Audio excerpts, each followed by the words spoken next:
Hello student, welcome to Flipped Academy. My name is Ravika and I am your science teacher. Last class में हमने NCERT class 8 का first chapter crop production और management start किया था। तो जो हमने क्रॉप प्रोडक्शन और मैनेजमेंट उस दिन जब स्टार्ट किया था तो हमने क्या क्या डील समझा था उस दिन। हमने उस दिन डिस्कस किया था कि क्रॉप्स क्या होते हैं, टाइप्स ऑफ क्रॉप्स क्या होते हैं। उसके बाद हमने एग्रीकल्चर प्रैक्टिसेस भी समझी थी जिसमें कि 2-3 स्टेप्स में अभी हमने किया था। फॉर ये फर्स्ट था प्रिपरेशन ऑफ द सॉइल जो हमने उस दिन कवर किया था। दूसरा हमने किया था सोइंग की sowing preparation of the soil के बाद हमने क्या किया था, second step is sowing. Sowing का भी हमने समझा था कि what is sowing, why we do sowing, what is the precaution should we take before sowing, है ना। उसके बाद इन सोइंग के बाद जो थर्ड प्रैक्टिस आती है that is adding manure and fertiliser. जो हमारा तीसरा बहुत इंपॉर्टेंट प्रैक्टिस है क्रॉप प्रोडक्शन और एग्रीकल्चर क्रॉप प्रोडक्शन मैनेजमेंट में, that is adding manure and fertiliser. हम जब छोटे से बच्चे को ग्रो करते हैं, छोटे सा घर में छोटा सा बेबी होता है, जब हम उसको ग्रो करने, जब उसका चाइल्डहुड स्टेज होता है तो हम उसको अच्छा अच्छा खाना खिलाना चाहते हैं, उसको हेल्दी न्यूट्रिशन देना चाहते हैं। क्यों देते हैं? जस्ट कि वो बच्चा एक अच्छा हेल्दी चाइल्डहुड से उसका जो हो अच्छा हो, हेल्दी हो और वो अच्छे एडल्ट में कन्वर्ट हो, है ना। कि जब एक छोटे बच्चे को किसी भी चीज को हेल्दी ग्रो कराने के लिए हमें उसको अच्छी न्यूट्रिशन देनी चाहिए। हमें भी अच्छा ग्रो, हम अपने बच्चों को वो अच्छा ग्रो करें, उनकी हाइट अच्छी हो, उनकी हेल्थ अच्छी हो, उसके लिए क्या करते हैं, अच्छा न्यूट्रिशन प्रोवाइड करते हैं। सेम एज इन क्रॉप्स, जब क्रॉप्स को हमें अच्छा चाहिए, उसकी प्रोडक्शन अच्छी चाहिए, एक हेल्दी प्रोडक्शन चाहिए, तो हम क्या कर देंगे, हम उसमें मैन्योर और फर्टिलाइजर जो कि ऐड करते हैं, एक एक्स्ट्रा कह लो साइड से न्यूट्रिशन प्रोवाइड करना जो कि सॉइल में नहीं, सॉइल में कुछ पहले से है जो उनको मिलेगा, लेकिन जो एडिशनल न्यूट्रिशन जो हम उनको प्रोवाइड करते हैं that is by the help of manure and fertilizers. तो यहाँ पे adding manure और fertilizer is the third very important process practice in the agriculture practices of crop production and management, है ना। अब यहाँ पे दो टर्म्स आए हैं, manure and fertilizers। ये दोनों हैं तो न्यूट्रिशनल, है ना, न्यूट्रिशन प्रोवाइड करते हैं, बट दोनों बहुत ही अलग हैं, बहुत ही डिफरेंट है। fertilizer is quite different, is very different from the manure। manure की जो प्रॉपर्टीज हैं वो अलग हैं और fertilizers की प्रॉपर्टीज जो हैं वो अलग है। हम समझ सकते हैं जो manure है वो देसी है, घर का बना हुआ है, और जो आपका फर्टिलाइजर है वो हमने फैक्ट्रीज में बनाए हैं और उसको उसमें ज्यादा R&D वगैरह कर रखी है।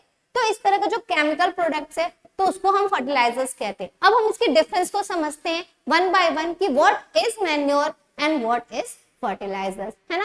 फर्टिलाइजर्स क्या है? It is a organic synthetic inorganic salt. किससे बना है? It is a inorganic material. Inorganic material क्या होता है? वो मटेरियल जो नेचुरल नहीं है, जो केमिकल फॉर्म्ड है, जिसको हमने केमिकली बिल्ड किया, केमिकली प्रोड्यूस किया, that are called inorganic salt. तो जो फर्टिलाइजर्स होते हैं दे आर इनऑर्गेनिक सॉल्ट, वो इनऑर्गेनिक सॉल्ट होते हैं और उसमें इन जो केमिकल्स होते हैं उसके थ्रू वो हम फैक्ट्रीज में बनाते हैं, they are prepared in the factories. Second क्या है? फर्टिलाइजर डज नॉट प्रोवाइड, ये जो फैक्ट्री है इसमें क्या है, केमिकल्स हैं। तो केमिकल्स क्या करता है, वो आपकी जो आपकी ह्यूमस है, जो आपकी अंदर की क्वालिटी है वो क्या करता है, रिड्यूस करता है। तो जो फर्टिलाइजर्स होता है वो ह्यूमस प्रोवाइड नहीं करता है, and fertilisers are rich in plant nutrient. हम स्पेसिफिक न्यूट्रिएंट प्रोवाइड करते हैं by the help of fertilisers. For example NPK. NPK जो नाम से ही आता है, N for nitrogen, P for phosphorus and K for potassium. NPK एक फर्टिलाइजर है जिसमें हम नाइट्रोजन की डिफिशियंसी को फुलफिल करते हैं, पोटेशियम की डिफिशियंसी और फॉस्फोरस की डिफिशियंसी जब हमारे सॉइल में होती है तो हम उसको फुलफिल करते हैं by the help of NPK. NPK जो होता है स्पेशली जब जिस प्लांट को नाइट्रोजन की चाहिए न्यूट्रिशन चाहिए या फॉस्फोरस की न्यूट्रिशन चाहिए, तो हम वैसे प्लांट में, वैसे सॉइल में जहाँ पे इन चीजों की कमी है, हम वहां पे ऐसे फर्टिलाइजर्स को, एनपीके स्पेसिफिक फर्टिलाइजर्स को यूज करते हैं, जैसे कि एनपीके। यहाँ पे कुछ एग्जाम्पल्स है, एग्जाम्पल्स बहुत इंपॉर्टेंट है। मैंने लास्ट क्लास में भी कहा था कि जितने भी एग्जाम्पल्स हैं वो बहुत इंपॉर्टेंट हो जाते हैं क्योंकि ये 1 मार्क्स 2 मार्क्स में बहुत उठ कर आते हैं, ठीक है। तो यहाँ पे urea, super phosphate, potash, NPK.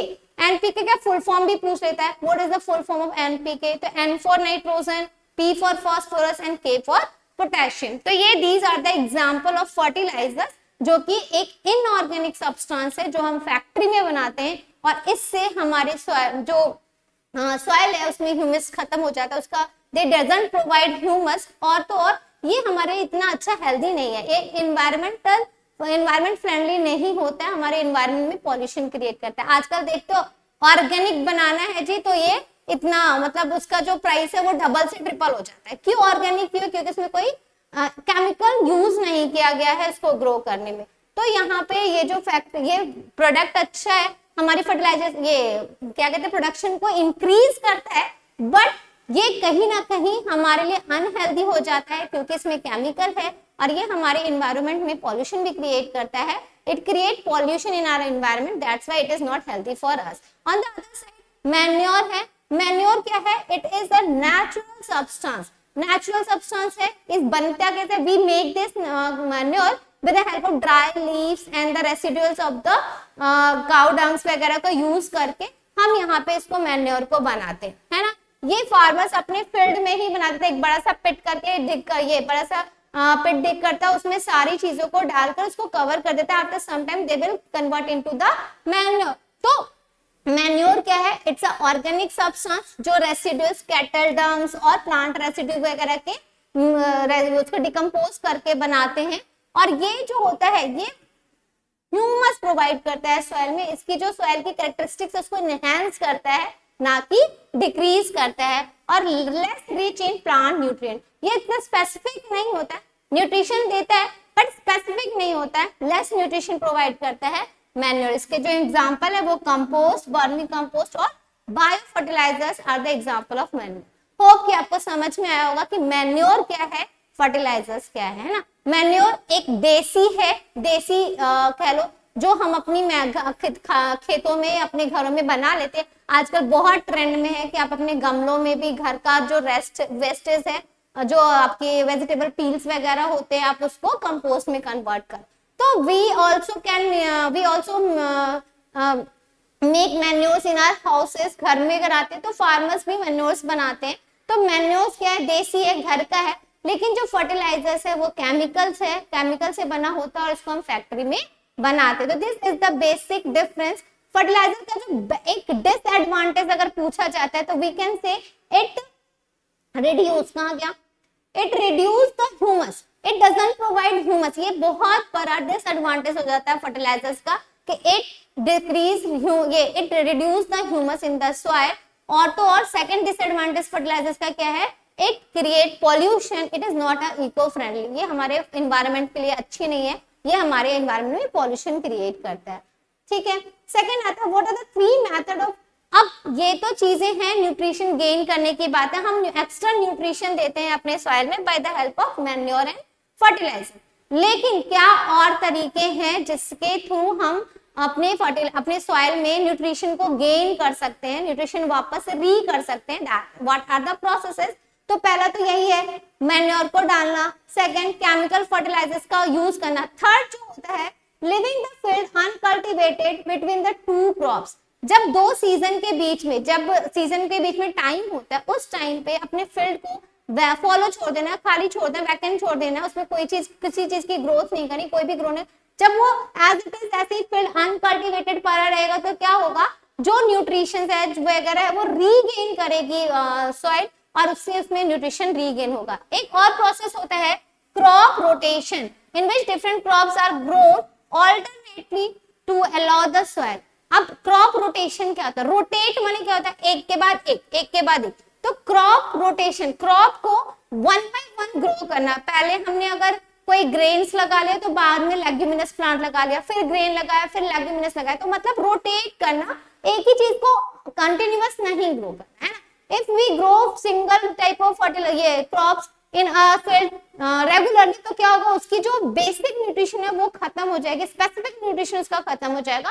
तो क्रॉप रोटेशन, जो रोटेशन है, crop rotation is also a way by which we can replenish the nutrition of the soil. हम सॉइल की जो न्यूट्रिशन है उसको रीगेन कर सकते हैं by the way of crop rotation. क्या करते हैं? एक सीजन में अगर हमने अपना राइस और ये में, तो दूसरे सीजन में कोई लेग्यूमिनस प्लांट ग्रो करेंगे, फिर तीसरे सीजन में अपना बेसिक जो क्रॉप है वो यूज करेंगे, ग्रो करेंगे। तो इस तरह से रोटेट कर कर जब हम क्रॉप को प्रोड्यूस करते हैं तो हमारी सॉइल की जो न्यूट्रिशन है वो वापस से जो मतलब फर्स्ट क्रॉप को जो न्यूट्रिशन चाहिए थी उसने ली, सेकंड वाले क्रॉप्स में न्यूट्रिशन कुछ एब्जॉर्ब हुआ, कुछ आपका गेन हो, तो इस तरह से क्या होता है बेस जो न्यूट्रिशन ना पूरी तरह से खत्म नहीं होता है सॉइल क्रॉप में, और वो दोनों क्रॉप को उसको सफिशिएंट न्यूट्रिशन मिल जाता है और क्रॉप में आपकी जो सॉइल में न्यूट्रिशन बना रहता है। उसके बाद आता है फोर्थ स्टेप जो है हमारे प्रैक्टिस का, दैट इज इरिगेशन। टर्म है इरिगेशन, इसको अगर पूछता है व्हाट इज इरिगेशन, सबसे पहले तो डिफाइन करना आना चाहिए व्हाट इज इरिगेशन। तो irrigation is the way or is the method to give water time to the plant when time to time to our crops, that is called irrigation। समय समय पे और प्रॉपर ये timings के साथ जब हम अपने पौधों को, प्लांट को, क्रॉप्स को पानी प्रोवाइड करते हैं, वाटर की सप्लाई देते हैं, दैट इज कॉल्ड इरिगेशन। मतलब the supplying the providing when we provide water time to our plants, that are called irrigation, उसको हम इरिगेशन कहते हैं। और ये जो इरिगेशन है वो किस तरह से होना चाहिए, किस चीज पे डिपेंड करता है, ये भी बहुत इंपॉर्टेंट हो जाता है। तो time and frequency of irrigation depends, कितना पानी देना है, कितनी बार पानी हमें प्रोवाइड करना है, ये सारी चीजें किस पे डिपेंड करती है, वैरायटी ऑफ क्रॉप्स, क्रॉप की क्या वैरायटी है। जैसे आपके जो पेडी प्लांट्स होते हैं उनमें पानी का रिक्वायरमेंट ज्यादा है ना, और एक टाइप ऑफ सॉइल, किस तरह की सॉइल है, क्लेई सॉइल है, लोमी सॉइल है, तो उस तरह के सॉइल को भी देखकर, उसके सॉइल के टेक्सचर को देख के भी हम इरिगेशन का टाइम और फ्रीक्वेंसी को जज करते हैं कि कितने टाइम में हमें पानी देना है, कितना नहीं देना। सीजन अभी देख लो, समर का सीजन है, इट्स में कितनी गर्मी हो रही है, एक बार प्लांट में सुबह पानी दे दो तो शाम तक वो पूरा ड्राई हो जाता है ना, हमें शाम को भी फिर से वापस अपने पौधों को अपने गमलों में पानी देना पड़ता है। तो यहाँ पे जो सीजन है वो भी बहुत मैटर करता है कि हमारी जो टाइम है और जो हमारी फ्रीक्वेंसी है वाटर इरिगेशन का, वाटर प्रोवाइड करने का, वो किस पे भी डिपेंड करता है, वेदर पे भी डिपेंड करता है, जो सीजन है उस पर भी हमारा ये डिपेंड करता है। उसके बाद आता है व्हाई इरिगेशन इज एसेंशियल, हमारे लिए जो इरिगेशन है वो क्यों इंपॉर्टेंट है। वाटर इज लाइफ, हमारे लिए भी लाइफ है और पौधे के लिए भी लाइफ है ना। तो बिना वाटर के क्या है, जल ही जीवन है, बिना जल के जीवन नहीं है। तो यहाँ पे इरिगेशन क्या है, हमें हमारे पौधों को एक अच्छी ग्रोथ देने के लिए भी हमें इरिगेट करना पड़ता है, उन्हें वाटर सप्लाई बहुत जरूरी है ना।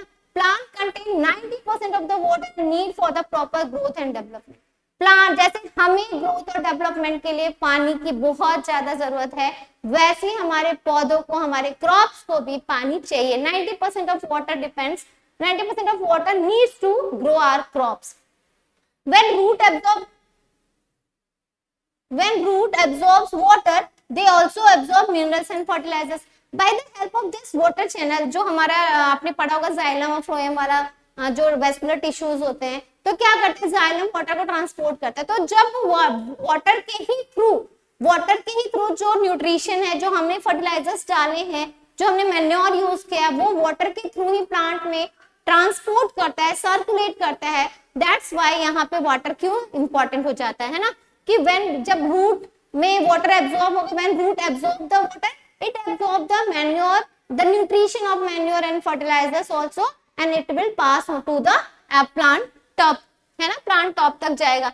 जर्मिनेशन ऑफ सीड्स, जो हमने सीड्स सोइंग किए थे, जो हमने सीड्स सो किए थे, सबसे पहले क्या होता है, सीड जर्मिनेट करता है। हमने 6th में पढ़ा ना जर्मिनेशन ऑफ सीड्स, पहले हम सीड को सोक करते हैं, फिर उसको 2-3 दिन से उसमें एक छोटे से व्हाइट स्प्राउट निकलता है ना, व्हाइट छोटे छोटे जो प्लांटलेट्स निकलते हैं, दैट इज स्प्राउट। तो वो जो जर्मिनेशन का काम है, वो जो जर्मिनेशन का पार्ट है, वो भी वाटर के एब्सेंस में पॉसिबल नहीं है। इसलिए जर्मिनेशन करने के लिए भी, सीड को अच्छे से जर्मिनेट करने के लिए भी हमें वाटर चाहिए होता है। न्यूट्रिशन ट्रांसपोर्ट करता है various part of the plant, water के थ्रू ही जो भी न्यूट्रिशन, जो हमने पहले डिस्कस किया, हमने मैन्योर डाला, फर्टिलाइजर्स डाला, वो सॉइल में है, सॉइल से प्लांट के हर पार्ट तक पहुंचाने का काम कौन करता है, वाटर करता है। और इसीलिए वाटर की इरिगेशन जो है हमारे लिए बहुत ही इंपॉर्टेंट हो जाता है। Water protect the crops from the frost and hot air, अभी गर्म लहरें चल रही हैं, हवाओं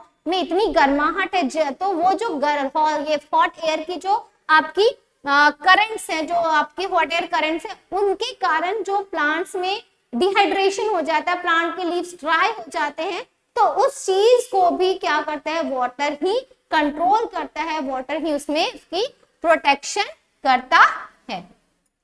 नेक्स्ट यहाँ पे है सोर्स ऑफ इरिगेशन। यहाँ पे मैंने ब्लैंक्स रखा है, सोर्स ऑफ इरिगेशन। बताओ इरिगेशन के लिए क्या क्या सोर्स हो सकते हैं हमारे यहाँ, कहाँ कहाँ से पानी का सप्लाई हो सकता है, रिवर, पॉन्ड, वेल, ट्यूबवेल, तो दीज आर द सोर्सेज जहां से हम इरिगेशन को पानी को ये प्रोवाइड करते हैं, अपने खेतों तक पहुंचाते हैं by the help of any channel के। हम वेल से यूज पानी लेते हैं, पॉन्ड्स हो गया, रिवर हो गया, these are the sources of irrigation.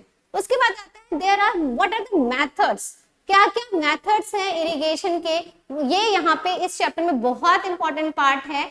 दो तरह के मेथड्स हैं यहाँ पे, traditional method of irrigation and आपका modern method of irrigation. One by one समझेंगे। ट्रेडिशनल, पुराने जमाने से जो चलता आ रहा है वो method, the way by which we provide water to our crops by the help of what animals or by the help of our with ourselves, that are called traditional methods. One that use cattle and human, farmers और kettles की help से जब हम अपने खेतों में पानी को प्रोवाइड इरिगेट करते थे, that is called traditional method. इसके नाम बहुत इंपॉर्टेंट है, मोट, ढेकली, राहत एंड चेन पंप। ये चार पिक्चर्स के साथ एनसीईआरटी में दिया हुआ है, ये चारों के पिक्चर्स दे देते हो और पूछते हैं what are the name of this traditional method. तो आपको पिक्चर्स के साथ याद करना है what are the name of the traditional method. नाम क्या है, मोट, राहत, ढेकली and chain pump. These are the four methods, traditional method of irrigation. ये इरिगेशन के आपके स्पेशल फोर मेथड है ट्रेडिशनल।